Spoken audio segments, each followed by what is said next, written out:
Hello and welcome to my channel, where I share useful tips and tutorials on cloud computing and related topics. In this video, I'm going to explain what is cloud computing architecture and how it works.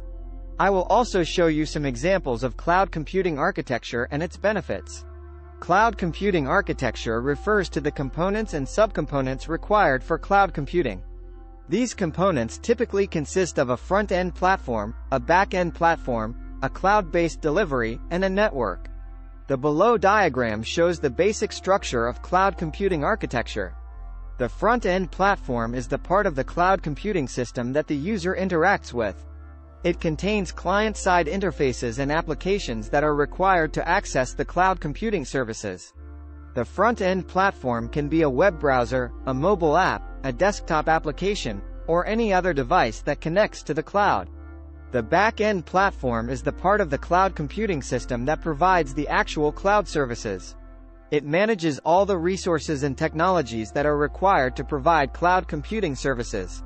It includes a huge amount of data storage, security mechanisms, virtual machines, deployment models, servers, traffic control mechanisms, etc.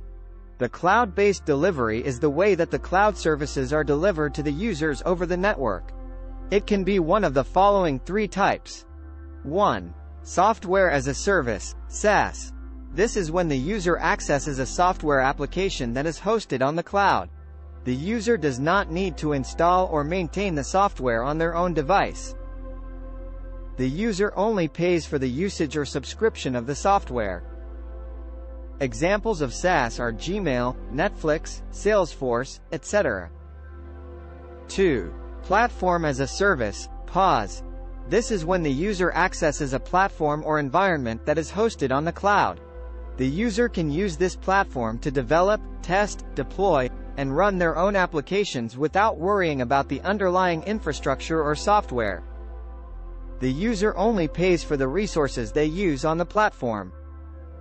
Examples of PaaS are Google App Engine, Heroku, AWS Elastic Beanstalk, etc. 3. Infrastructure as a service, IaaS.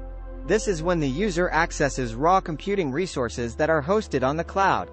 The user can use these resources to create and manage their own virtual machines, networks, storage, etc.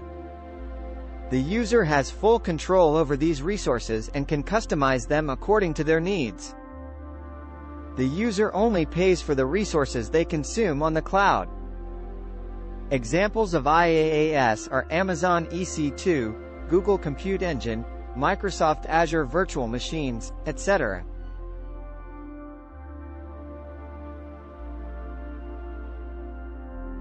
The network is the medium that connects the front-end and the back-end platforms.